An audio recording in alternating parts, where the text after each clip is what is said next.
चिंता की बातें भी आती हैं। और मैं आज लाल किले से फिर बार एक अपनी पीड़ा व्यक्त करना चाहता हूं। एक समाज के नाते हमें गंभीरता से सोचना होगा कि हमारी माताओं, बहनों, बेटियों के प्रति जो अत्याचार हो रहे हैं, उसके प्रति देश का आक्रोश है, जन सामान्य का आक्रोश है। इस आक्रोश को मैं महसूस कर रहा हूं। इसको देश को, समाज को, हमारी राज्य सरकारों को गंभीरता से लेना होगा। महिलाओं के विरुद्ध अपराधों की जल्द से जल्द जांच हो, राक्षसी कृत्य करने वालों को जल्द से जल्द कड़ी सजा हो, वो समाज में विश्वास पैदा करने के लिए जरूरी है। मैं ये भी बताना चाहूंगा कि जब बलात्कार की या महिलाओं पर अत्याचार की घटनाएं घटती हैं तो उसकी बहुत चर्चा होती है, बहुत प्रचार होता है, मीडिया में छाया रहता है। लेकिन जब ऐसे राक्षसी मनोवृत्ति व्यक्ति को सजा होती है तो वो खबरों में कहीं नजर नहीं आती है, कोने में कहीं पड़ा रहता है। अब समय की मांग है कि जिनको सजा होती है उसकी व्यापक चर्चा हो, ताकि ऐसा पाप करने वालों को भी डर पैदा हो कि ये पाप करने की हालत ये होती है कि फांसी पर लटकना पड़ता है। और मुझे लगता है कि ये डर पैदा करना बहुत जरूरी है। मेरे प्यारे देशवासियों, हमारे देश में ऐसी एक आदत बन गई थी स्वभाव से, हम देश को कम आंकना, देश के प्रति गौरव के भाव का अभाव होना, ये पता नहीं क्यों हमारे जहन में घुस गया था। और हम तो कभी कभी तो लेट आए तो कहते थे इंडियन टाइम, शर्म के साथ हम बोल देते थे। देश को इन चीजों से हमने बाहर लाने में सफलता पाई है। किसी जमाने में कहा जाता था अरे खिलौने भी बाहर से आते थे, वो दिन देखे हमने। आज मैं गर्व से कह सकता हूं कि मेरे देश के खिलौने दुनिया के बाजार में अपनी धमक लेकर के पहुंच रहे हैं। खिलौने हमारे एक्सपोर्ट होने शुरू हुए। तो एक जमाना था हम मोबाइल फोन इंपोर्ट करते थे। आज मोबाइल फोन का मैन्युफैक्चरिंग का इकोसिस्टम बना है, एक बहुत बड़ा हब बना है। और आज हम मोबाइल फोन दुनिया में एक्सपोर्ट करने लगे हैं। ये भारत की ताकत है। साथियों, भविष्य के साथ सेमीकंडक्टर जुड़ा हुआ है, आधुनिक टेक्नोलॉजी जुड़ी है, एआई जुड़ा हुआ है। हमने सेमीकंडक्टर मिशन पर काम शुरू किया है। हर उपकरण में मेड इन इंडिया चिप क्यों न हो, क्यों ये सपना मेरे देश का नौजवान देखे। टैलेंट यहां है, सारे इस प्रकार के रिसर्च काम हिंदुस्तान में होते हैं। तो अब प्रोडक्शन भी हिंदुस्तान में होगा, सेमीकंडक्टर का काम भी हिंदुस्तान में होगा। और हम एंड टू एंड सॉल्यूशन दुनिया को देने की ताकत रखते हैं और हम उसको साथियों, एक जमाना हमने देखा है 2G के लिए हम कैसा संघर्ष करते थे। आज हर उपकरण में हम देख रहे हैं, हम तेजी से आगे बढ़े। और 5G जिस तेजी से पूरे देश में रोल आउट हुआ, हिंदुस्तान के करीब करीब सभी क्षेत्रों में 5G पहुंच गया। वो विश्व में तेज गति से 5G पहुंचाने में हम आगे रहे। और देश साथियों, मैंने कहा हम रुकने वाले नहीं हैं। 5G पे रुक जाना हमें मंजूर नहीं है। हम 6G पर अभी से मिशन मोड में काम कर रहे हैं और विश्व में हम उसमें भी अपनी धमक जमाएंगे, ये मैं विश्वास से कहता हूं। मेरे प्यारे साथियों, डिफेंस सेक्टर, हमारी आदत हो गई थी डिफेंस बजट कितना ही क्यों न हो, लेकिन कभी को सोचता नहीं था कि डिफेंस बजट बढ़ा तो जाता कहां है। डिफेंस बजट विदेशों से खरीदी में चला जाता था। अब हम चाहते हैं हम आत्मनिर्भर बने। और मैं हमारी डिफेंस फोर्सेस का हृदय से धन्यवाद करता हूं। उन्होंने हजारों ऐसी चीजें लिस्ट कर दी है। उन्होंने तय किया है कि हम विदेश से नहीं लाएंगे। राष्ट्र के लिए जीना क्या कहते हैं, ये हमारे सेना के जवानों ने दिखाया है। और उसके कारण डिफेंस के सेक्टर में हम आत्मनिर्भर होते चले जा रहे हैं। आज डिफेंस मैन्युफैक्चरिंग में भारत की पहचान बनी है। और मैं आज खुशी से कह सकता हूं कि जो देश कभी डिफेंस की हर छोटी मोटी चीज बाहर से लाता था, आज धीरे धीरे दुनिया के कई देशों में हम जो डिफेंस के इक्विपमेंट मैन्युफैक्चर कर रहे हैं वो हम एक्सपोर्ट करने लगे हैं। दुनिया में डिफेंस हब, मैन्युफैक्चरिंग हब के रूप में हम धीरे धीरे उभर रहे हैं। हम मैन्युफैक्चरिंग क्षेत्र को बढ़ावा देना चाहते हैं क्योंकि रोजगार के लिए सर्वाधिक आवश्यक है। आज पीएलआई स्कीम को बहुत बड़ी सफलता मिली है। एफडीआई रिफॉर्म्स, उसने भी हमें बहुत बड़ी ताकत दी है।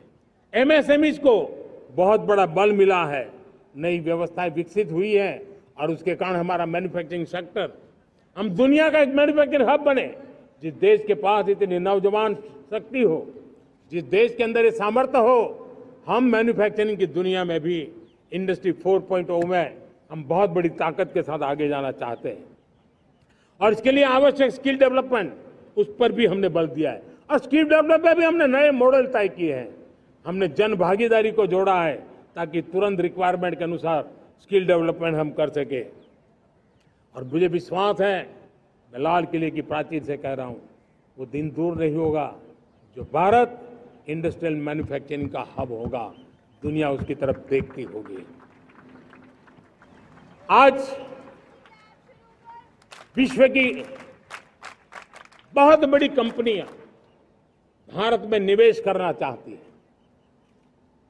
ये चुनाव के बाद मैंने देखा, मेरे तीसरे कार्यकाल में जितने लोग मुझसे मिलने के लिए मांग कर रहे हैं वो ज्यादातर निवेशक लोग हैं, विश्व भर के निवेशक हैं। वो आना चाहते हैं, भारत में निवेश करना चाहते हैं। ये एक बहुत बड़ा गोल्डन अपॉर्चुनिटी है।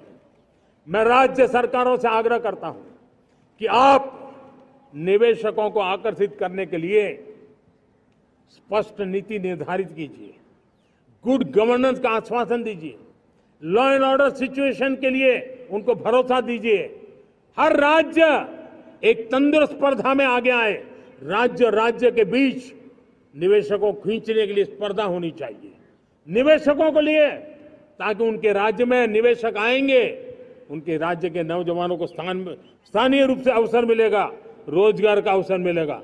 नीतियों में परिवर्तन लाना चाहिए तो ग्लोबल रिक्वायरमेंट के अनुसार नीतियों को राज्यों ने परिवर्तित करना चाहिए। लैंड की आवश्यकता है तो राज्यों ने लैंड बैंक बनानी चाहिए। गुड गवर्नेंस सिंगल पॉइंट पर काम करने के लिए राज्य जितने प्रोएक्टिव होंगे, जितने ज्यादा प्रयास करेंगे, जो निवेशक आ रहे हैं वो कभी भी वापस नहीं जाएंगे। सिर्फ भारत सरकार से काम ये होता नहीं है, राज्य सरकारों की बहुत बड़ी आवश्यकता होती है, क्योंकि जो भी प्रोजेक्ट लगने वाला है उस राज्य में लगने वाला है, उसको हर राज्य के साथ रोजमर्रा का काम पड़ता है।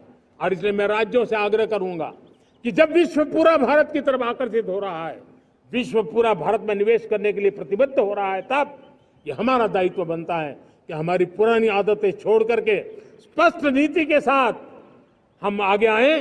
देखिए, आपको परिणाम अपने राज्य में दिखाई देगा और आपका राज्य भी चमक उठेगा, ये मैं आपको विश्वास देता हूं। साथियों, भारत अपनी बेस्ट क्वालिटी के लिए पहचानी जाए, ये बहुत जरूरी है। अब विश्व के लिए हमें डिजाइन ऑफ इंडिया का क्षेत्र, डिजाइन इन इंडिया, इस पर हमने बल देना है। हमें कोशिश करनी है अब इंडियन स्टैंडर्ड इंटरनेशनल स्टैंडर्ड बनने चाहिए। इंडियन स्टैंडर्ड इंटरनेशनल स्टैंडर्ड बनेंगे तब हमारी हर चीज को सहजता से मोहर लग जाएगी। और ये हमारे प्रोडक्शन की क्वालिटी पर निर्भर करेगा, हमारी सेवा की क्वालिटी पर निर्भर करेगा, हमारे अप्रोच की क्वालिटी पर निर्भर करेगा। और इसलिए हमें क्वालिटी पर बल देकर के आगे बढ़ना है। हमारे पास टैलेंट है, डिजाइन के क्षेत्र में हम दुनिया को बहुत कुछ नया दे सकते हैं। डिजाइन इन इंडिया, इस आह्वान को लेकर के हमें अब आगे चलना है। Design in India and design for the world, इस सपने को लेकर के चलना है। मैं देख रहा हूं गेमिंग की दुनिया का बहुत बड़ा मार्केट खड़ा हुआ है, लेकिन आज भी गेमिंग की दुनिया पर प्रभाव, खास करके उन खेलों को बनाने वाले लोग, प्रोडक्ट करने वाले लोग, विदेशी कमाई होती। भारत के पास बहुत बड़ी विरासत है। हम गेमिंग की दुनिया में बहुत नई टैलेंट को लेकर के आ सकते हैं। विश्व के हर बच्चे को हमारे देश के बनी हुई गेमिंग की ओर आकर्षित कर सकते हैं। मैं चाहता हूं कि भारत के बच्चे भारत के नौजवान, भारत के आईटी प्रोफेशनल्स, भारत के एआई के प्रोफेशनल्स, वे गेमिंग की दुनिया को लीड करें। खेलने में नहीं, गेमिंग की दुनिया में हमारे प्रोडक्ट पूरे विश्व में पहुंचने चाहिए और पूरी दुनिया में हमारे एनिमेटर्स काम कर सकते हैं। एनिमेशन की दुनिया में हम अपनी दाग जमा सकते हैं। हम उस दिशा में काम करें।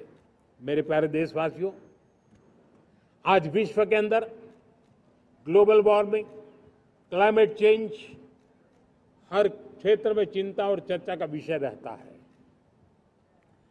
भारत ने उस दिशा में काफी कदम उठाए हैं।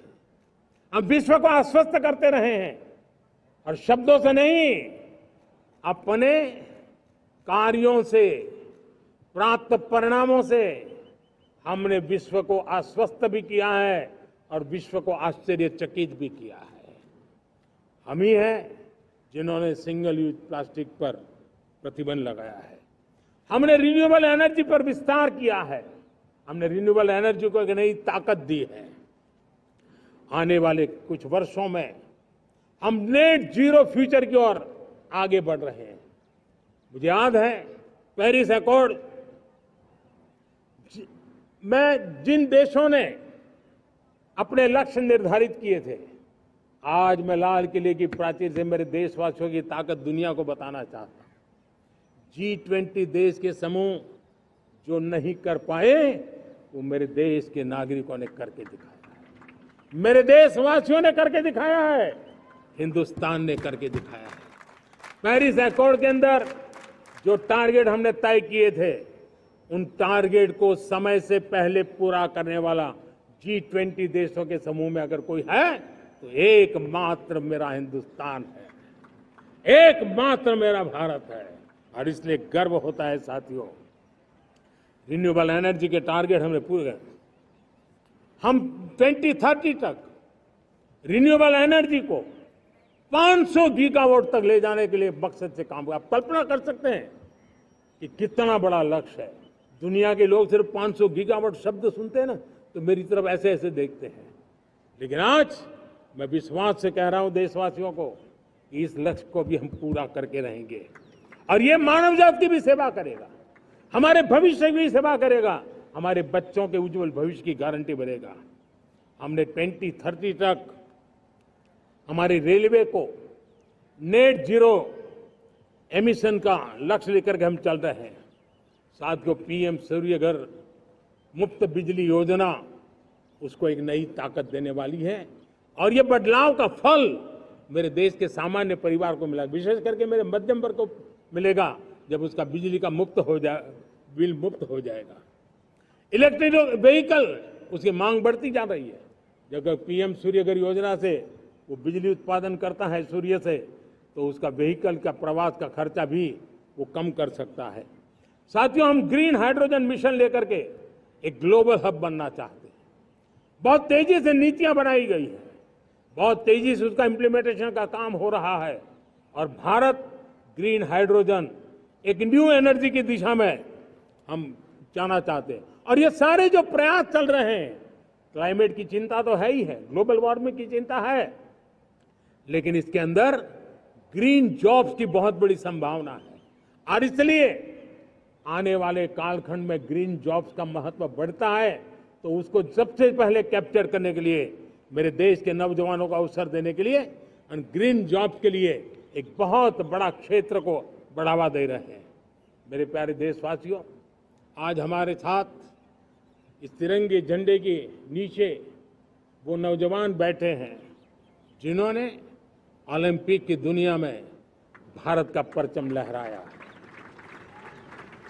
मैं मेरे देश के सभी एथलीट्स को, मेरे देश के सभी खिलाड़ियों को 140 करोड़ देशवासियों की तरफ से बधाई देता हूं और हम नए सपने, नए संकल्प, अत्यंतिक पुरुषार्थ के साथ नए लक्ष्यों को हासिल करने के लिए आगे बढ़ेंगे। ऐसा मैं विश्वास के साथ उनको शुभकामनाएं भी देता हूं। आने वाले कुछ दिनों में भारत के एक बहुत बड़ा दस्ता पैरालंपिक के लिए पेरिस जाने के लिए रवाना होगा। मैं मेरे सभी पैरालंपिक खिलाड़ियों को भी हृदय से बहुत बहुत शुभकामनाएं देता हूं। साथियों, भारत ने G20 को ऑर्गेनाइज किया, हिंदुस्तान के अनेक शहरों में ऑर्गेनाइज किया, 200 से ज्यादा इवेंट किए। पूरे विश्व में G20 का इतना बड़ा व्याप, इतना बड़ा कार्यक्रम कभी नहीं हुआ, इस बार हुआ।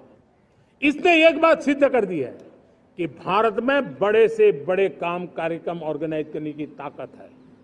भारत को किसी को भी हॉस्पिटैलिटी का सामर्थ्य भारत में सबसे ज्यादा है। अगर ये सिद्ध हो चुका है तो साथियों, हिंदुस्तान का सपना है कि 2036 में जो ओलंपिक होगा वो मेरे हिंदुस्तान की धरती पर हो। इसके लिए हम तैयारी कर रहे हैं, उसके लिए हम आगे बढ़े। साथियों, समाज के आखिरी तबके के जो लोग हैं, ये हमारा सामाजिक दायित्व है। अगर कोई पीछे रह जाते हैं तो हमारी आगे बढ़ने की गति कम कर देता है, और इसलिए हम आगे बढ़ना चाहते हैं तो भी सफलता तब मिलती है पीछे वाले को भी साथ साथ आगे ले आए। और इसलिए हम सबका दायित्व बनता है कि हमारे समाज में आज भी जो क्षेत्र पीछे रह गए हैं, जो समाज पीछे रह गए हैं, जो लोग पीछे रह गए हो, हमारे छोटे छोटे किसान हो, हमारे जंगलों में रहने वाले मेरे आदिवासी भाई बहन हो, हमारी माताएं बहनें हो, हमारे मजदूर हो, हमारे श्रमिक साथी हो, हमारे कामगार लोग हो, इन सबको हमें बराबरी में लाने के लिए, हमारे बराबर लाने के लिए भरपूर प्रयास करना है। लेकिन अब गति पकड़ गई है, अब लंबे दिन तक हमें वो करना नहीं पड़ेगा, बहुत जल्द वो हमारे पास पहुंच जाएंगे, हमारी बराबरी में आ जाएंगे, हमारी ताकत बहुत बढ़ जाएगी। और बड़ी संवेदना के साथ हमें इस काम को करना है, और इसके लिए एक बहुत बड़ा अवसर आ रहा है। मैं मानता हूं संवेदनशीलता की दृष्टि से इससे बड़ा अवसर क्या हो सकता है। हमें पता है 1857 के स्वतंत्रता संग्राम के पहले भी अंग्रेजों के नाक